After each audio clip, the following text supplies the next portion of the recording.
वंदे मातरम दोस्तों, जय हिंद। आप सभी का बहुत बहुत स्वागत है कंपटीशन गुरु यूट्यूब चैनल पर। प्यारे साथियों, मैं विवेक चौधरी और आज की इस वीडियो में हम लोग बात करने वाले हैं चंद्रयान 3 के बारे में। जैसा कि आप सबको पता है कि 23 तारीख शाम 6:04 पर विक्रम लैंडर आसानी से लैंड कर चुका है चंद्रमा पर। प्यारे साथियों, अब हम लोग बात करने वाले हैं कि अब चंद्रमा पर ये कब तक जीवित रहेगा। क्या ये वापस लौट के आएगा या क्या क्या इंफॉर्मेशन ये प्रोवाइड करवाएगा धरती पर। तो इन सभी बातों को हम लेकर के इस वीडियो को आए हैं। तो प्यारे साथियों, इस वीडियो में लगातार आप बने रहिए और अगर वीडियो अच्छी लगती है तो एक प्यारा सा लाइक और वीडियो में कमेंट जरूर करके जाइएगा। और अगर आप नए हमारे विद्यार्थी हैं तो चैनल को सब्सक्राइब जरूर करके जाइएगा। दोस्तों, हम लोग बात कर रहे हैं चंद्रयान 3 के बारे में। ऐसा खुशी का माहौल मैंने आज तक नहीं देखा जब चंद्रयान 3 के द्वारा विक्रम लैंडर को लैंड किया गया। इतना खुशी का माहौल था कि हमारे ऑफिस में और हमारे आसपास लोगों ने एक तरीके से जश्न मनाया, बहुत खुशी से, जैसे पता नहीं कितनी बड़ी खुशी मिल गई हो। और क्यों ना मनाएं, क्योंकि हमारा भारत देश विदेशों में अभी तक फेमस था बिच्छू, सांप, भूत, प्रेत, इन बातों को लेकर के ज्यादा चर्चा में रहता था। लेकिन अभी जैसे ही चंद्रयान 3 ने सॉफ्ट लैंडिंग की मून की सरजमीन पर, सभी जो बड़े बड़े देश या हम लोग कह सकते हैं बहुत पावरफुल देश, उन्होंने भी कहा कि यार भारत वाकई में बहुत मेहनत कर रहा है। तो क्योंकि आप लोग जानते हैं कि 200 से भी अधिक देश हैं हमारी दुनिया में, हमारी पृथ्वी पर, उनमें से चौथा ऐसा देश है जो चंद्रमा पर गया है और पहला ऐसा देश जो साउथ पोल पर पहुंचा, सॉफ्ट लैंडिंग की, बढ़िया तरीके से लैंडिंग की। इन सभी बातों के बारे में हम लोग चर्चा करने वाले हैं इस वीडियो में। दोस्तों, जैसा कि आप इस वीडियो को लगातार देख रहे हैं कि चंद्रयान 3 से विक्रम लैंडर निकला और निकलने के बाद प्रज्ञान रोवर धीरे धीरे धीरे धीरे अपना जमीन पर चलना इसने स्टार्ट कर दिया है। अब कुछ बातें मैं आप लोगों को अलग से बताना चाहूंगा। ये वीडियो के माध्यम से तो आप लोगों ने तमाम तरह के न्यूज चैनल वगैरह पे सभी पे देख लिया होगा, लेकिन मैं बिल्कुल बेसिक से बताना चाहता हूँ। ये आप लोगों ने तस्वीर देखी होगी और तस्वीर देख करके बड़ा आप लोगों को अजीबोगरीब लग रहा होगा कि यार ये कैसा है। तो ये ऑर्बिटर से लिया गया एक वीडियो है, डायरेक्ट, ये किसी कैमरे से नहीं है ना, और कोई डिजाइन भी नहीं किया गया है, ये ऑर्बिटर से लिया गया फोटो है। अगर मैं बात करूं कि क्या विक्रम लैंडर, जो ये पूरा लैंडर है एक तरीके से, क्या ये भी चलेगा क्या चांद की जमीन पर? नहीं। इसके अंदर से एक और मशीन निकलेगी जिसका नाम है प्रज्ञान रोवर। देखो, मैं यहां दिखा देता हूं आप लोगों को। ये इस तरीके से ये जो मशीन निकल रही है ना, जिसमें 6 पहिए हैं इसमें, और ये बड़े आसानी से चलेंगे जमीन पर, और ऐसा हो भी गया है। जैसे ही इसने 6:04 पे 23 तारीख को शाम, जैसे ही चंद्रमा पर इसने अपना कदम रखा एक तरीके से, तो उसके कुछ समय के बाद, लगभग 4 घंटे के बाद, गेट खुलता है और लैंडर भाई निकल के बाहर आते हैं। अब इनको जो चांद पर भेजा गया है, कितने दिनों के लिए भेजा गया है?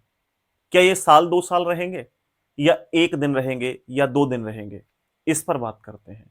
तो प्यारे साथियों, यूं तो ये एक ही दिन रहने वाले हैं। बोला एक दिन सर? जी, एक दिन।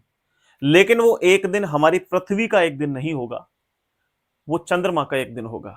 क्योंकि आप सभी लोग जानते हैं कि चंद्रमा का एक दिन पृथ्वी के 14 दिन के बराबर होता है। तो यानी हम लोग कह सकते हैं, अगर हम पृथ्वी पर रहते हैं तो ये 14 दिन तक काम करेगा।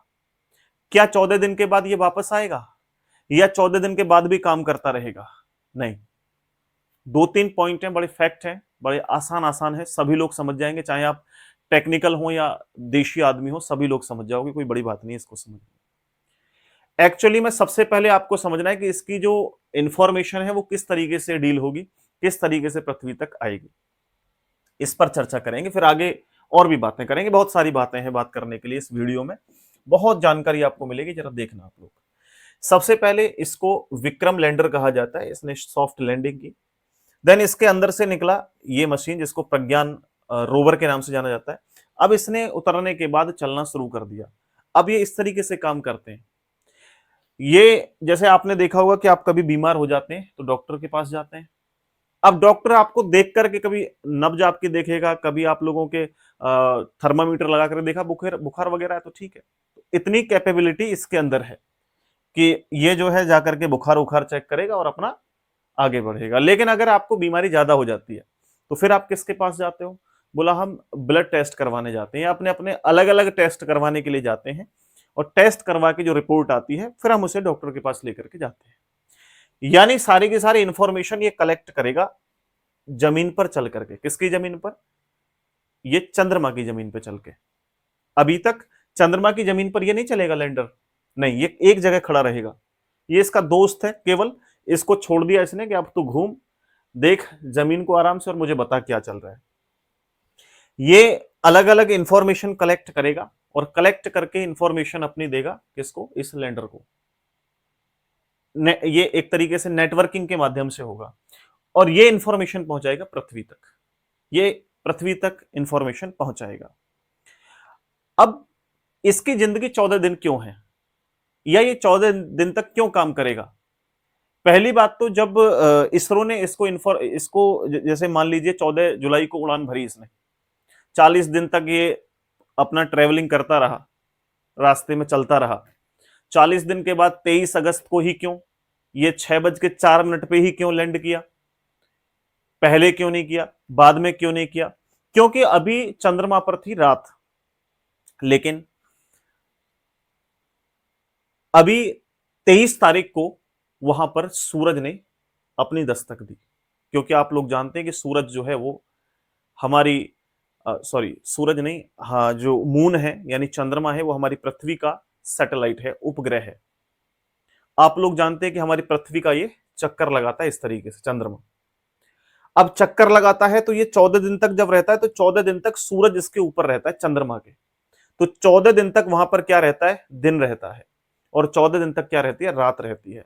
और आप लोग जानते हैं कि इनकी जो एनर्जी सोर्स है, यानी कि इनको चलाने के लिए जिस एनर्जी की जरूरत होती है वो सोलर एनर्जी की जरूरत होगी, यानी कि ये सूर्य से चलेंगे। इनके लिए कोई और दूसरी एनर्जी नहीं है। ये किससे चलेंगे? ये सूरज से ही चलेंगे। तो ये 14 दिन तक तो चलेंगे। उसके बाद सूरज चला जाएगा, अंधेरा हो जाएगा मून पे, तो अपना ये काम करना बंद कर देंगे। अच्छा, काम करना बंद कर देंगे सर, अभी तो आप कह रहे थे ये खत्म हो जाएंगे, मर जाएंगे, नष्ट हो जाएंगे। नहीं, समझो, सूरज की रोशनी चांद पर पड़ेगी तो सबसे पहले तो सोलर एनर्जी की जरूरत होगी, तो ये चलते रहेंगे। दूसरा, इनके कैमरा अच्छी क्वालिटी के काम करेंगे, बढ़िया काम करेंगे। दिन में कैमरा अच्छा काम करता है, रात में थोड़ा कम काम करता है। हालांकि कैमरा बहुत हाई डेफिनेशन है इसके, बहुत अच्छी क्वालिटी के हैं। अब ये सिर्फ एक दिन जिंदा रहेंगे ऐसा क्यों कहा जाता है, मैं आपको बता देता हूं। कारण इसका कोई एक नहीं है, कई कारण है। जैसे 14 दिन के लिए ही इनको तैयार किया गया है कि जितनी भी इंफॉर्मेशन इनको देनी है, इसरो ने इनको इस तरीके से तैयार किया है कि ये सारी इंफॉर्मेशन 14 दिन के अंदर अंदर ही दे देंगे। 14 दिन के अंदर ही क्या कर देंगे? दे देंगे। इसके बाद अब सिचुएशन समझना कि 14 दिन के बाद ये खत्म होने की क्या कारण है कि ये खत्म हो जाएंगे, नष्ट हो जाएंगे, एक तरीके से जिंदा रहना इनका मुश्किल हो जाएगा। तो पहला कारण कि अंधेरे में ये काम नहीं करते हैं, मैंने आपको बताया, क्योंकि सोलर एनर्जी से चलते हैं तो सूरज जब तक दिखाई देगा तब तक ये काम करेंगे, पहला कारण। चलिए, दूसरा, इनके जो कैमरा है, खैर कैमरा को छोड़िए क्योंकि वो तो नाइट विजन वगैरह सब लगा हुआ है, रात में भी काम करेंगे, या लगा के भेज दिया जा सकता था, कोई ऐसा इश्यू नहीं था, लेकिन इतना बड़ा वो नहीं है। सबसे मेन जो इशू है, सबसे खतरनाक जो इशू है कि ये 14 दिन के बाद क्यों खत्म हो जाएगा, जिंदा नहीं रहेंगे, वो सबसे बड़ा कारण है कि सूरज का चंद्रमा का जो टेम्परेचर है, जब सूरज वहां से चला जाता है तो टेम्परेचर -300 डिग्री से भी ज्यादा रहता है। पृथ्वी पे कहीं भी टेम्परेचर आप देखेंगे तो -10-20 डिग्री इतना रहता है, और इससे ज्यादा भी चला जाता है। आप जो है लेह लद्दाख में चले जाओ या फिर एक तरीके से अंटार्कटिका वगैरह में चले जाओ तो माइनस के टेम्परेचर रहता है, 20-25 डिग्री तक, ज्यादा भी चला जाता है। लेकिन -334 डिग्री से भी अधिक टेम्परेचर रहता है चांद पर। अब इतने टेम्परेचर माइनस में है, ये बर्फ एकदम ठंडा, -334 डिग्री टेम्परेचर बहुत होता है। तो इस सिचुएशन को ये हैंडल नहीं कर सकते, इतना कम टेम्परेचर ये झेल नहीं सकते, इसलिए इनका जिंदा रहना मुश्किल है। लेकिन इसरो ने कहा है कि अगर ये 14 दिन तक सही चलते रहे, और 14 दिन के बाद क्योंकि वहां अंधेरा हो जाएगा, तो ये 14 दिन के बाद जो है खत्म नहीं होंगे। कुछ परसेंट ऐसा लगता है, इसरो ने शायद शब्द लगाया है, पक्का कंफर्म नहीं कह सकते। अगर ये 14 दिन जो अंधेरे के रहेंगे, यानी कि मून का एक दिन अगर ये खत्म हो जाते हैं, तो दोबारा से सूरज आएगा, तो ये दोबारा से जिंदा होने के कुछ परसेंट चांस है। और अगर ये जिंदा हो गए दोनों, तो फिर एक लूनार डे, यानी कि एक लूनार दिन, चंद्रमा का एक दिन और जीवित रह सकते हैं मैक्सिमम। यानी पृथ्वी के 14 दिन और एक्स्ट्रा सूरज निकलने के, क्योंकि 14 दिन तक तो सूरज नहीं रहेगा, अब 14 दिन तक रहेगा सूरज, उसके बाद 14 दिन गायब, फिर आगे के जो 14 दिन होंगे शायद एक लूनार दिन के बराबर और ये जिंदा रह सकते हैं, ऐसा माना जाता है। क्या ये धरती पर वापस आएंगे, ऐसा भी मानना है आप लोगों का। कई लोग पूछ रहे थे कि सर क्या चंद्रयान 3 पृथ्वी पर वापस आएगा, तो इसका जवाब होगा नहीं। क्यों? क्योंकि इसकी जो बजट है वो बहुत कम बजट है, इस बजट में ये पहुंच गया, बहुत बड़ी बात है। वापस आना इसका ऐसा, इसमें कोई सिस्टम लगा ही नहीं गया कि ये वापस आ सके, वापस नहीं आएगा।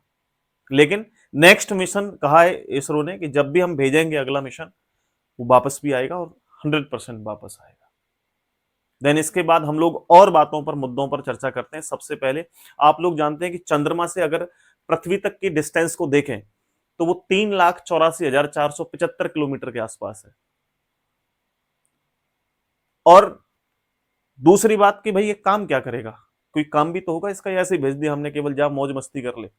बहुत सारी बातें हैं जिन पर ये रिसर्च करेगा, जैसे कि इसके साथ बहुत सारे इक्विपमेंट्स गए हैं, बहुत सारी मशीनें इसके साथ गई हैं अलग अलग तरह की।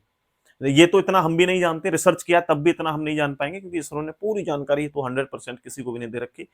वो अपना सारी चीजें उनके पास है। और हालांकि साइंटिस्ट तो इतने भी खतरनाक चीजें होती हैं, हमें तो कर उनका एबीसीडी भी नहीं पता क्या है क्या नहीं है। लेकिन जितना हमने रिसर्च किया, जाना, तो पहली बात तो इसकी जो चाल है वो बहुत धीरे धीरे है, क्योंकि ये रिसर्च करता हुआ चलेगा तो इसकी चाल बहुत स्लो होगी। अगर मैं इसकी चाल की बात करूं तो ये 1 सेंटीमीटर चलेगा 1 सेकंड में, 1 सेकंड में 1 सेंटीमीटर चलेगा। तो इस हिसाब से आप कैलकुलेशन कर सकते हैं कि ये 14 दिन में कितना चलेगा। लेकिन फिर वो कैलकुलेशन आपकी फेल हो जाएगी। बोला क्यों फेल हो जाएगी जी? क्योंकि इसरो ने कहा है कि इसकी चाल कम ज्यादा और हो सकती है इसमें। वो डिपेंड करेगा कि अभी मून का मौसम कैसा है। कोई क्रेटर तो नहीं आ जाता बीच में, यानी गड्ढा तो नहीं आ जाता कोई बीच में, कोई पत्थर तो नहीं आएगा बीच में, या कोई ऐसा रास्ता उबड़ खाबड़ होगा तो उसमें थोड़ा धीरे चलेगा, साफ रास्ता होगा थोड़ा सा स्पीड और बढ़ जाएगी। तो ये इसरो ने कहा है कि ये हालात पर डिपेंड करेगा, ये हम लोग कुछ नहीं बता सकते। अब ये एक तो सबसे पहले ये देखेगा कि चांद पे जिंदगी है कि नहीं है। अब ये नहीं कि इंसान ही है, बहुत सारे जीव हैं, क्या जीवन है या नहीं है, कोई भी कीड़ा मकोड़ा कुछ भी चीज है या नहीं है, ये सर्च करेगा पहले। तो ये मिट्टी, धूल, पत्थर, ये सारी चीजें इनको मतलब एक तरीके से इनकी इंफॉर्मेशन कलेक्ट करेगा और विक्रम लैंडर तक पहुंचाएगा, और विक्रम लैंडर यहां अपना इसरो तक पहुंचाएगा इसको, जो कि बेंगलुरु में है, उसका हेड ऑफिस है। ये बताएगा जैसे मिट्टी, अब यहाँ के जो साइंटिस्ट होते हैं वो बड़े खतरनाक होते हैं भाई, हर चीज पता रहता है उनको। जैसे अगर वो मिट्टी की केवल फोटो और रिसर्च करके इंफॉर्मेशन बताएगा, तो यहां देख के बता दिया जा सकता है कि मिट्टी कितनी पुरानी है, या चंद्रमा पर गैस है तो कौन कौन सी गैसें हैं, जिंदगी है या नहीं है, यह सौरमंडल कितना पुराना है, चंद्रमा कितना पुराना है हमारा, ठीक, या इसके अलावा हम लोग इसका जन्म कब हुआ था, ठीक। और इसके अलावा बहुत, जैसे अभी आपने कहा कि बहुत सारे लोग हैं अलग अलग इंफॉर्मेशन दे रहे हैं कि पृथ्वी से जो चांद की दूरी है वो 3,84,000 बताया, कोई 3,83,000 बताएगा, कोई 3 लाख बताएगा। तो वो ये बिल्कुल सही है, ऐसा नहीं है कि ये गलत है, क्योंकि आप लोग जानते हैं कि ये पृथ्वी का चक्कर लगा रहा है चंद्रमा, तो कभी डिस्टेंस कम होता है, कभी ज्यादा होता है, कभी कम होता है, कभी ज्यादा होता है। तो इसी चीज की इंफॉर्मेशन ये कलेक्ट करके देगा, क्योंकि ऑर्बिटर में भी तो चल रहा है चंद्रयान 3, ठीक है। 3 पार्ट्स गए हैं इसके, एक ऑर्बिटर में घूम रहा है, एक विक्रम लैंडर आराम से खड़ा हुआ है, तीसरा आपका जो है ये यहां पर चल रहा है, जो चल चल के अपना इंफॉर्मेशन कलेक्ट कर रहा है। और ऐसा भी बताया जाता है कि चंद्रयान 2 से भी कनेक्ट हो गया है, जो 2000 कब भेजा था, 2019 में भेजा था, उस चंद्रयान 2 से भी ये कनेक्ट हो चुका है। ओके, उससे भी इंफॉर्मेशन दे रहा है। देन इसके बाद जो केमिकल है, कौन कौन से केमिकल यहाँ अवेलेबल हैं, जैसे ठोस, द्रव, गैस होती है, इसके अलावा प्लाज्मा है, कौन सा प्लाज्मा, ये सारी चीजें यहाँ पर इंफॉर्मेशन कलेक्ट होंगी। अब एक इंफॉर्मेशन ये निकल के आती है कि क्या चांद पर बेस कैंप बनाया जा सकता है। अभी बेस कैंप क्या होता है इसको समझो। ऐसा कहा जा रहा है कि क्या बेस कैंप बनाया जाएगा यहाँ पे। बेस कैंप मतलब कि जैसे आप लोगों को मान लीजिए कि कहीं जैसे मान लो हमें, हम दिल्ली हैं, एक दिन हमें जाना है अमेरिका, दूसरे दिन हमें जाना है कनाडा। तो एक तरीका तो यह है कि एक बार सीधा आप अमेरिका जाओ, फिर अमेरिका से वापस आओ दिल्ली, दिल्ली से फिर जाओ कनाडा। दूसरा तरीका यह है कि आप यहां से सीधा अमेरिका, अमेरिका से कनाडा। तो अमेरिका, अमेरिका से कनाडा जाना आसान होगा क्योंकि यहां से अमेरिका जितना दूर है फिर थोड़ा सा दूर उसका कनाडा हो जाएगा, तो कम हमें डिस्टेंस कवर करना होगा। सेम सिचुएशन कि जब हम चंद्रमा पर बेस कैंप बनाएंगे तो वहां से हम लोग सूरज की तरफ या दूसरे किसी ग्रह की तरफ जाना हमें आसान हो जाएगा। तो ये भी सिचुएशन निकल के आती है। इस पे इसरो लगातार काम कर रही है और इन सभी सिचुएशन पर काम करेगी। अच्छा, अब इस सिचुएशन में हमें एक सबसे बड़ी बात क्या समझनी चाहिए कि इसरो ने बहुत मेहनत की, हमारा देश लगातार तरक्की कर रहा है। इस बीच एस सोमनाथ जी इसके डायरेक्टर हैं इसरो के। अब इन इसरो के डायरेक्टर को तो भाई मैं सल्यूट करना चाहूंगा, जिन्होंने इतनी मेहनत से इसरो को तैयार किया और इसरो में अपना इतना कीमती समय उन्होंने दिया।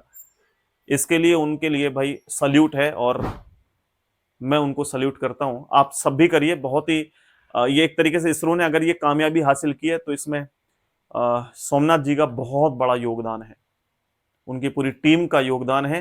तो सभी लोग एक बार इसरो को जो है थैंक्स बोलेंगे भारतीय। देन इसके बाद मैं आप लोगों को बता दूं कि इसरो के आने वाले जो कुछ प्रोजेक्ट हैं इनके बारे में भी इसरो ने बताया है। जैसे कि अभी कुछ ही समय में सूरज के नजदीक जाने के लिए तैयारी चल रही है, जैसे कि आदित्य L1। हालांकि सूरज के बिल्कुल पास जाना तो नामुमकिन जैसा है, लेकिन उसके कुछ दूरी तक जरूर जाया जा सकता है कि जो टेम्परेचर को सहन कर सके मशीनें। इतना दूर जाकर के पूरी इंफॉर्मेशन कलेक्ट की जाएगी और ये तैयारी बहुत जल्द होने वाली है। शुक्र ग्रह पर जाने के लिए प्रोजेक्ट चालू है।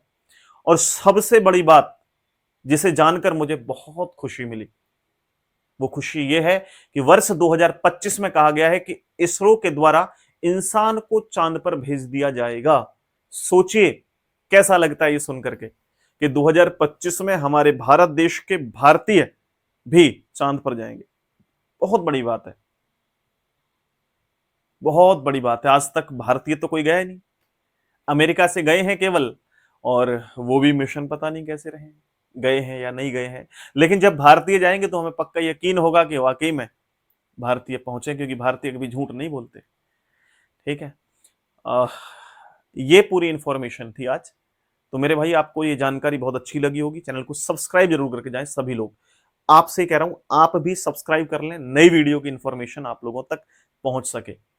इसके बाद प्यारे साथियों एक प्यारी सी कमेंट हो जाए और एक लाइक हो जाए। इसके अलावा दोस्तों अगर इस पूरी की पूरी स्टोरी को तैयार करने में मेरे से कोई छोटी सी भूल हुई है या कोई हल्की सी गलती हुई है तो प्लीज आप लोगों से मैं माफी चाहता हूं।